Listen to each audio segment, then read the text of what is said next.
Bienvenidas y bienvenidos a una nueva clase. En el día de hoy vamos a estar viendo todo lo que tiene que ver con la teoría de la mente. Esto tiene fundación, digamos, tiene base en escritos e investigaciones de diferentes psicólogos, como es Pichon Rivière, en este caso también.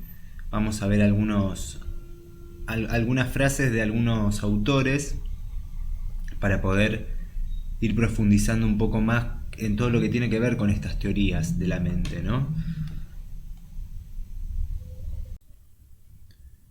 Muy bien, y para comenzar, nos vamos a preguntar de qué hablamos cuando hablamos de teoría de la mente. Bueno, es la habilidad para adscribir, asignar, atribuir estados mentales a otros y a uno mismo. Tales estados no son directamente observables y el sistema puede utilizarse para hacer predicciones de forma específica acerca del comportamiento de otros. Esto lo dice los autores Premark y Woodruff en 1978.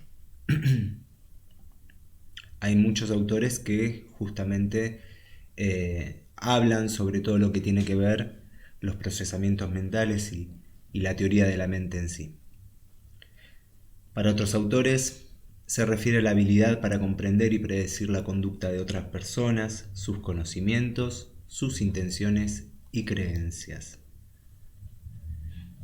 También es la habilidad psíquica que poseemos para representar en nuestra mente los estados mentales de otros pensamientos, deseos, creencias, intenciones, conocimientos, y mediante esta representación psíquica poder explicar y predecir su conducta. Esto lo dice Teles en el 2006, ¿no? Otro autor. Vemos que tiene que ver con el conocimiento del mundo externo, ¿no? Con el conocer la realidad externa, el reconocerse uno mismo, el poder ver qué pasa en las emociones, en la mente, en los procesos mentales, pero al mismo tiempo es absorber conocimientos, estímulos del exterior.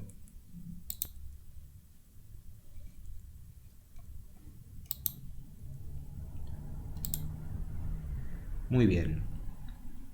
Podríamos decir que es la capacidad de atribuir, ¿no?, a los saberes, a los recuerdos, a las actitudes, deseos, pensamientos, pretensiones, sentimientos, creencias, estados mentales, todo lo que tiene que ver con el procesamiento de información.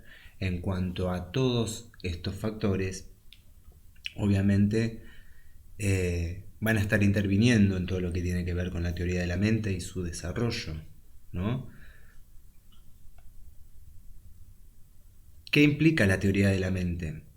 Bueno, implica la resolución de problemas, desarrollo del pensamiento, la sensibilidad social, la cognición social, el juicio moral, la empatía, ¿no? Esto de justamente conocerse uno mismo y conocer al otro también implica el poder ponerse en los pies del otro, para poder comprenderlo, ¿no? Ese procesamiento mental que tiene que ver con la conexión humana, básicamente. La empatía, la interpretación de emociones básicas, la capacidad de captar discurso metafórico, irónico y mentiras. Con respecto a la cognición social, es una percepción de las expresiones emocionales. Estudia el individuo dentro de un contexto social y cultural y se centra en cómo la gente percibe e interpreta la información que ellos u otros generan. También es la capacidad para atribuir deseos, intenciones y creencias a otros, así como también para explicar aspectos cognitivos y emocionales que nos permiten ponernos en el lugar del otro, ¿no? Los dilemas morales. Fíjense que la teoría de la mente estudia todo lo que tiene que ver con estos procesamientos, esta vinculación, ¿no? Las representaciones, las metarepresentaciones, lo que me llega a mí mediante estímulos, a mis órganos sensoriales en cuanto a la realidad, en cuanto a los objetos, a las personas. Acá vemos que tiene que ver, también implica muchos otros factores como el reconocimiento facial de las emociones, ¿no? En este procesamiento mental, en este desarrollo de la teoría de la mente, implica muchas veces poder darnos cuenta de situaciones paraverbales o de la comunicación no verbal, ¿no? Ciertos gestos, poder interpretar mensajes de acuerdo a lo que vemos. También tiene que ver con creencias de primer y segundo orden, la utilización social del lenguaje, ironía, mentiras, el comportamiento social, ciertas meteduras de pata, la cognición social y la empatía, por un lado el área cognitiva, por el otro lado el área emocional. Y acá tenemos un poco de lo que tiene que ver con la neurobiología de la teoría de la mente. Hay un reconocimiento facial de las emociones que se llevan a cabo en la amígdala, ¿no? Acá vemos zonas activas del cerebro. Con respecto a las creencias de primer y segundo orden, las partes que se activan son la amígdala y la corteza dorsolateral, toda la parte, ¿no?, de el costado lateral y la parte trasera. Utilización social del lenguaje, la ironía, el chiste, bueno, las partes que se activan neurológicamente son el giro frontal medial izquierdo y el cingulado posterior. Con respecto al comportamiento social, ¿no?, las meteduras de pata, se activa toda la parte frontal dorsolateral y ventromedial. Y con respecto a la cognición social y a la empatía, la emoción, ¿no?, la cognición, toda la parte frontal, medial, el cingulado posterior, el surco temporal superior, el córtex, el polo temporal, la amígdala, el córtex frontal dorsolateral, el lóbulo parietal. Ya es un conjunto, ¿no?, de zonas que se activan en ese caso. Fíjense que con cada procesamiento mental o con cada desarrollo o cada estructura que vamos de alguna forma juntando recursos desde que somos pequeños, vamos conformando un nivel de estructura cada vez más compleja en cuanto a la cognición, en cuanto al pensamiento, en cuanto a la emoción. Y fíjense todas estas activaciones que tienen que ver con la neurofisiología, ¿no? Tenemos un autor que se llama Adolf. En este esquema podemos ver, ¿no?, en este modelo que propone el autor Adolf, cómo los estímulos, mediante todo un procesamiento que involucra la cognición, la emoción, la motivación, están orientados, tienen un impacto en la conducta social, ¿no? Vemos todas las partes que se activan neurofisiológicamente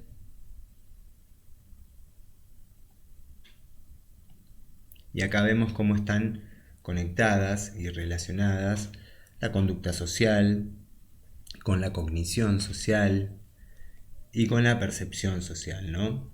Cómo se van entrelazando. Una hipótesis para intrigar los procesos cognitivos que subyacen a las emociones morales. El comportamiento moral produce una representación cognitiva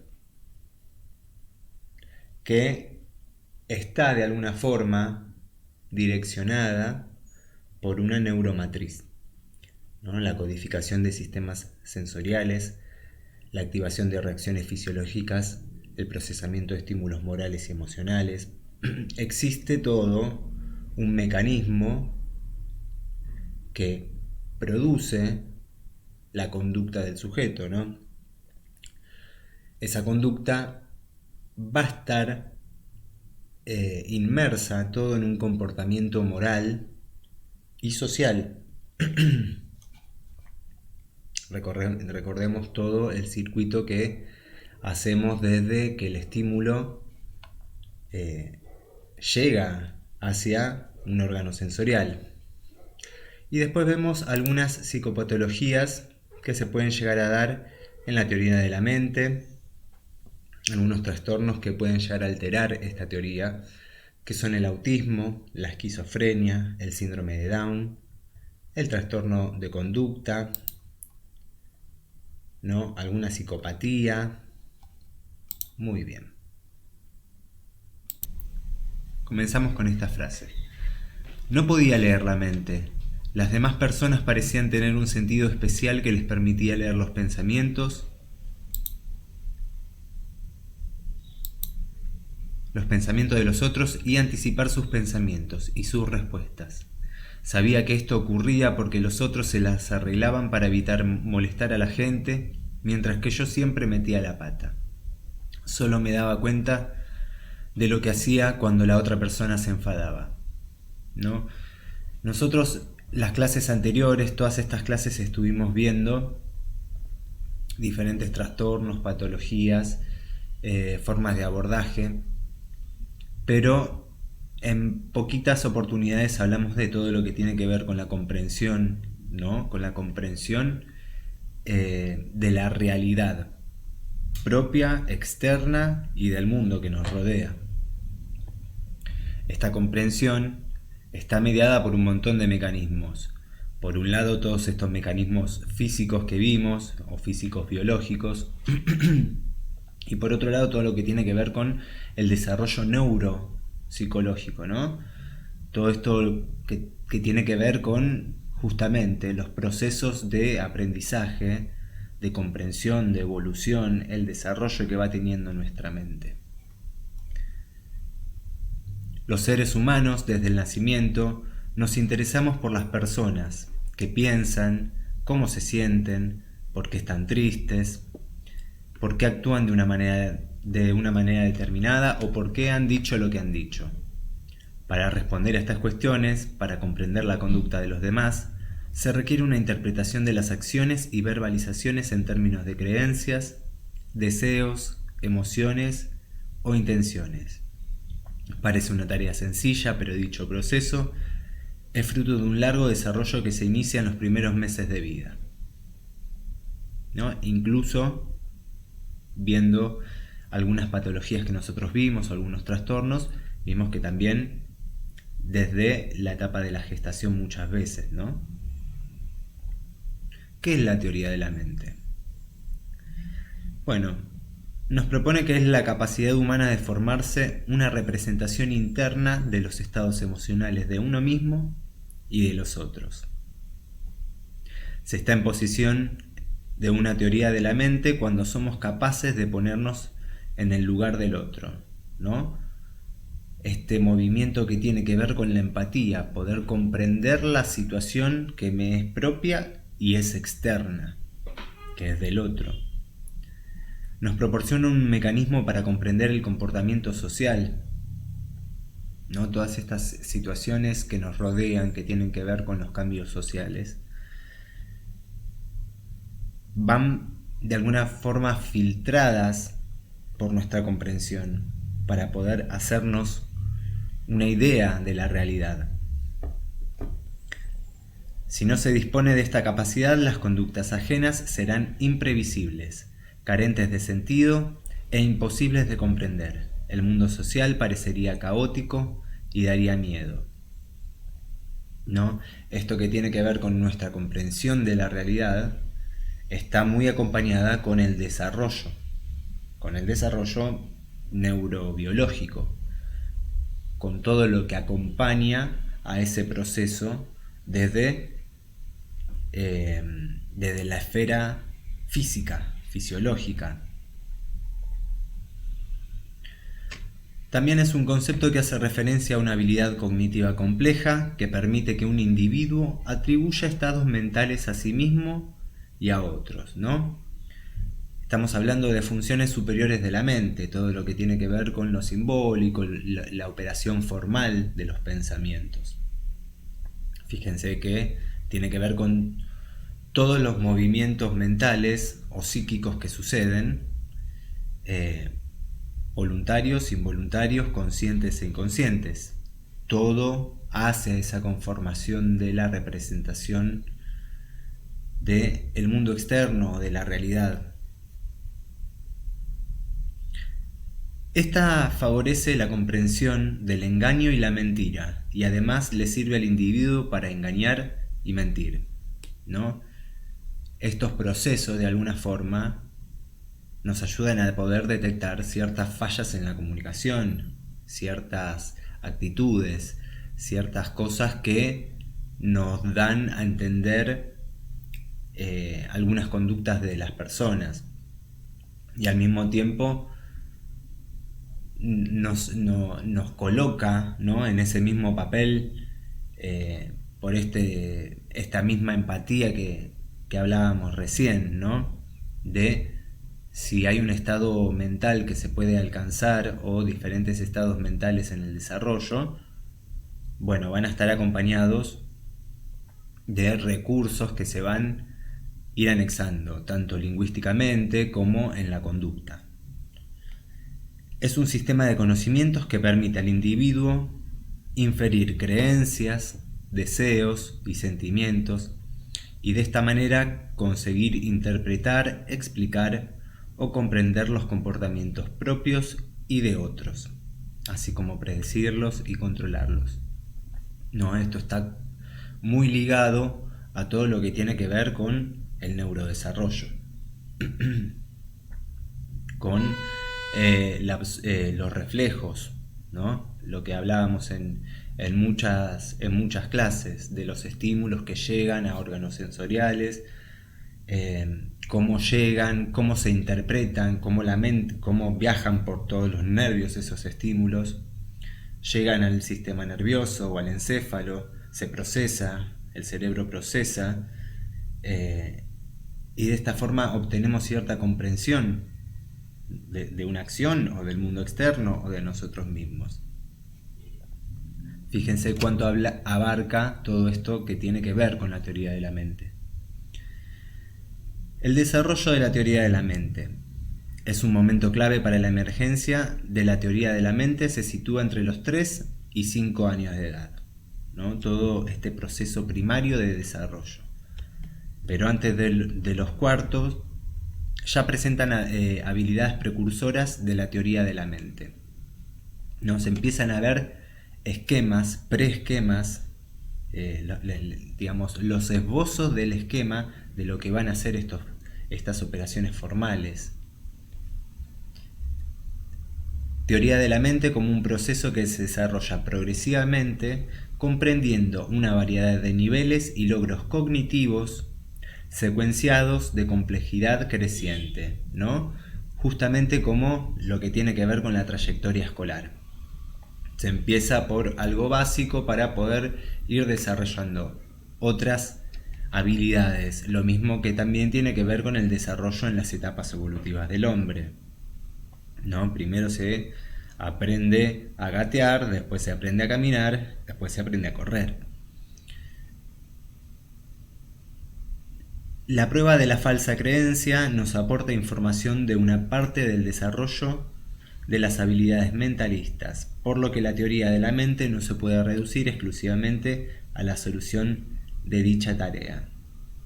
Cuando nosotros empezamos a hablar de la teoría de la mente, también empezamos a hablar de mecanismos específicos que tiene la mente, ya tanto como la evitación, como la mentira, ¿no? Como un montón de cuestiones que tienen que ver con la operación y estructuras operatorias formales, muchas veces dentro de la lingüística. Habilidades precursoras. Existen algunas habilidades precursoras de la teoría de la mente. Por ejemplo, la atención conjunta. Emerge a los 9 meses y es capaz de prestar atención simultánea al objeto y al adulto. Alterna la mirada del objeto al adulto. Atención conjunta refleja el inicio de la comprensión de la teoría de la mente. Entre los 9 y los 12 meses el niño y el adulto prestan atención simultáneamente. Generalmente cuando el bebé nace, los primeros meses o el primer tiempo, su mirada es aleatoria, no se depositan objetos específicos muchas veces, sino que no hay una intencionalidad, ¿no? Como que juega con la mirada. Pero a medida que van avanzando los meses, empieza a depositar la mirada fija, muchas veces en objetos que desea, muchas veces en la madre. También la comunicación no verbal, intencional, utilización de gestos con intención claramente comunicativa para dirigir la atención del adulto hacia un objeto. Por ejemplo, si necesita algo o quiere tal juguete, lo señala y hace un ruido, o lo mira y hace un ruido, ¿no? O balbucea y le da a entender al adulto que desea ese objeto. Eso sucede entre los 12 y los 15 meses. También la comprensión de las acciones como intencionales a los 18 meses, ¿no? Empieza a tener todo un esquema de todo lo que tiene que ver con la intencionalidad. También existe una referencia social, es cuando percibe que el adulto de referencia atribuye cualidades positivas o negativas a las cosas, ¿no? Si el adulto le dice que algo está mal o que no debe hacer algo, bueno, infiere más o menos cuál es el estado de ánimo del adulto y qué es lo que me está queriendo decir. No, estos juegos, cuando los niños juegan con los límites, muchas veces sucede. Existe un juego simbólico o actividades de simulación que suceden entre los 18 y los 24 meses. El uso de términos mentales en los actos de habla espontáneos a partir de el segundo año. Empleo de verbos como querer y desear, pensar y saber. Los principales cambios se dan entre los 3 y los 5 años. Hay una fase de exploración, ¿no? Se muestran dos bols, uno con brócoli y el otro con caramelos, y se da a elegir al niño. Después el examinador muestra agrado por el brócoli y desagrado por el caramelo, y le pide al niño que le dé algo de comer. A niños de 14 meses le dieron los caramelos, los de 18 el brócoli. Prueba para valorar la diferencia entre el deseo de uno y el de otro. Los objetos son deseables o no en función de la persona, ¿no? Se realizan diferentes situaciones con un testeo de objetos de deseo. Y se busca la comparación. Se fija qué es lo que el adulto hace para ver si el niño lo imita, o muchas veces va por su deseo.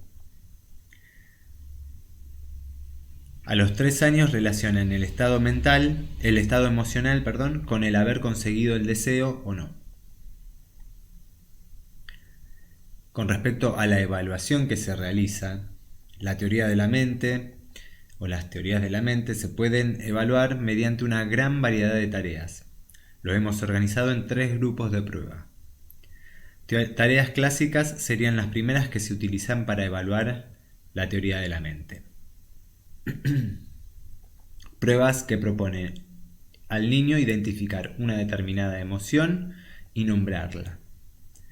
Reconocer las emociones en personajes de historias narradas, adivinar las intenciones, tareas de comprensión de comunicaciones no literales. Muchas veces esto generalmente son pruebas o test que realizan profesionales como psicopedagogos o psicólogos para poder detectar, cuáles son los procesamientos mentales, el procesamiento de las emociones, el reconocimiento propio que tiene justamente el niño.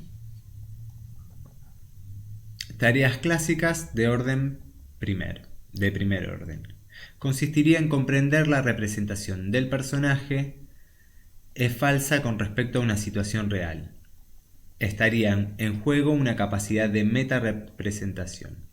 Para resolverla, el niño tiene que tener en cuenta la relación entre unos hechos y la representación que un sujeto tiene de ellos.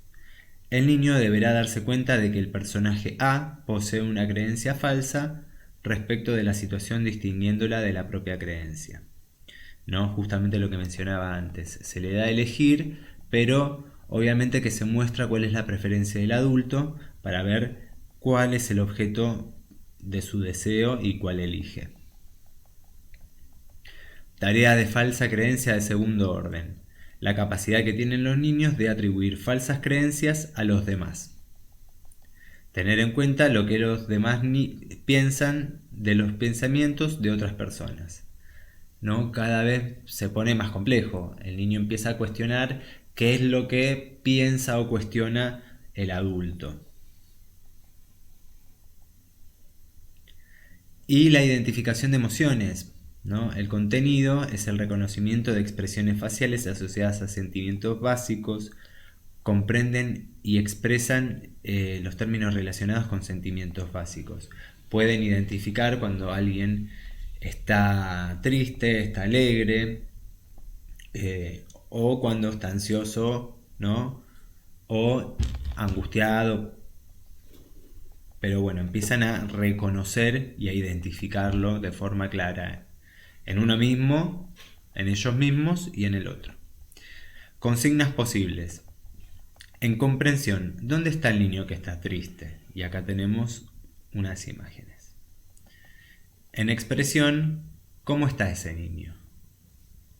¿No? ¿Cómo se observa y qué se siente que está pasando ese niño? Eso es un poco el proceso. Después reconocer emociones en una situación. Reconocimiento de expresiones faciales asociadas a sentimientos básicos. Interpretación de la causa a partir del contexto. Comprensión y expresión de términos relacionados con sentimientos básicos y relaciones causales, ¿no?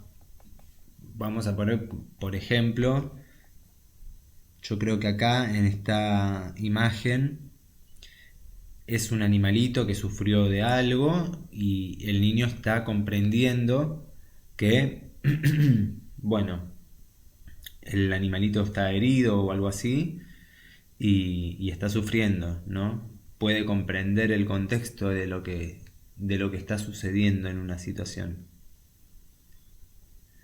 Adivinar intenciones también, interpretación de intenciones a partir del contexto, la resolución de problemas, cuando ve que hay algo que, en este caso, ¿no? ¿Qué es lo que quiere el gato? ¿Qué puede hacer? Si deja la pecera ahí, bueno, generalmente el gato puede lastimar al pez. Entonces puede saber cuál es la intención del gato cuando está mirando justamente, ¿no? La pecera.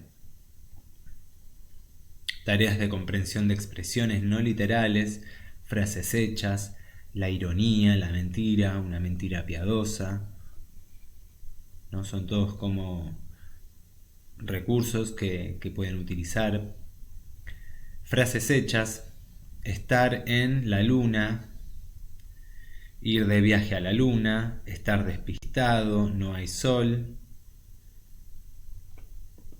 Pueden ser frases, ¿no? Estereotipadas en este estilo.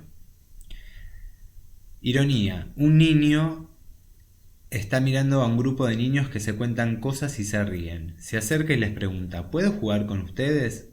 Uno de los niños se gira y les dice, sí, claro, cuando las vacas vuelen, jugarás. Pregunta de comprensión, ¿es verdad lo que dice el niño?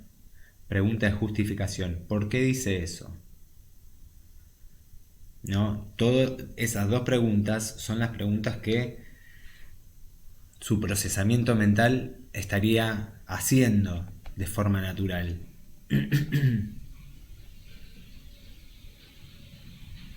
Y interpretarlo, ¿no? Como una ironía. No es que van a volar las vacas, sino que no quieren que juegue con ellos. El uso de la mentira. Aparecen dos niños, uno con un bote lleno de caramelos, el otro le pregunta, ¿me das un caramelo? Y el otro niño responde, escondiéndose los caramelos tras la espalda, no es que no me queda ninguno. Pregunta de comprensión, ¿es verdad lo que dice el niño? ¿Por qué dice eso? ¿No? Ese procesamiento mental es el que tiene que afrontar y poder llegar a una comprensión de la situación, lo más ajustada a la realidad, ¿no? Y la mentira piadosa, que aparece un niño que está mirando un dibujo y piensa, ¿qué dibujo más feo? En la siguiente viñeta se ve como aparece el mismo niño de una viñeta anterior con el autor del dibujo y este le pregunta, ¿te gusta el dibujo que he hecho? Pero esta vez el niño le contesta, Ali, sí, es muy bonito. Pregunta de comprensión, ¿es verdad lo que dice el niño? ¿Por qué dice eso? ¿No? La evaluación de la realidad en este caso.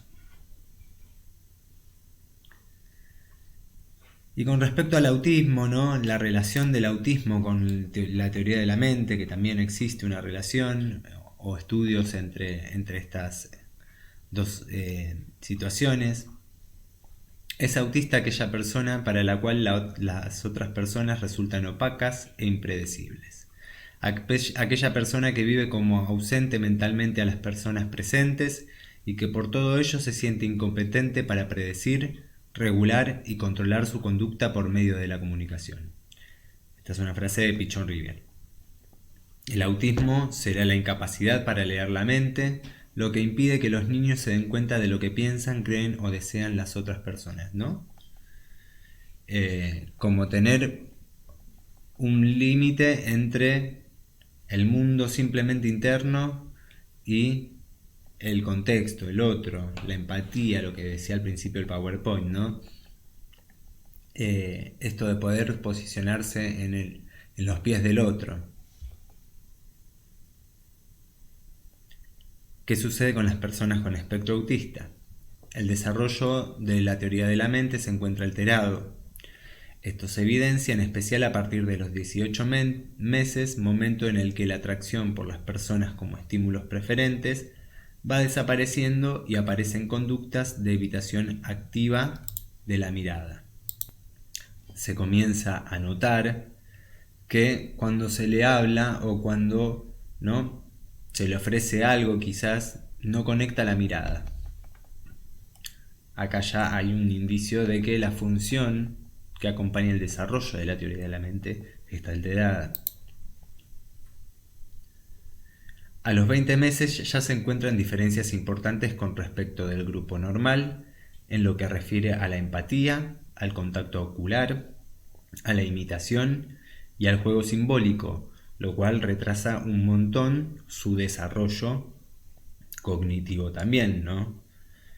Sí, todo lo que tiene que ver con el desarrollo esperado, que es que, bueno, pueda ponerse en situación del otro, tener contacto con el otro si le está hablando, digamos, cuestiones esperables naturalmente, que pueda imitar situaciones de los padres o acciones, ¿no? Todo lo que tiene que ver con el juego simbólico. Por último, el lenguaje de aquellos que lo desarrollan. Se observan dificultades para comprender actos de habla indirectos, problemas para resolver tareas de falsa creencia, de comunicación referencial, de reconocimiento de emociones. Cuando falla la teoría de la mente.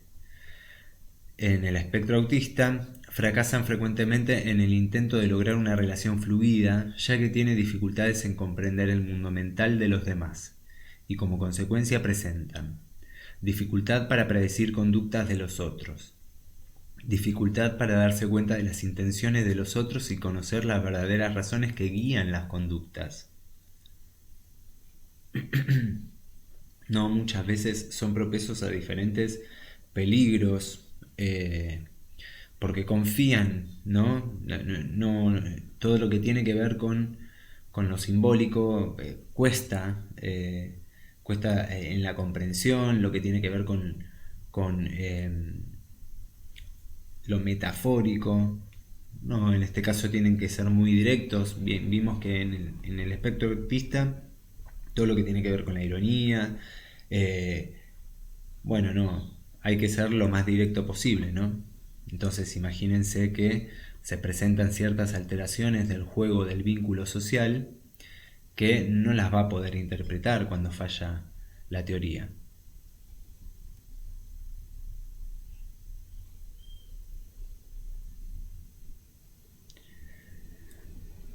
Dificultad a la hora de explicar sus propias conductas, dificultad para entender emociones, tanto las propias como las de los demás,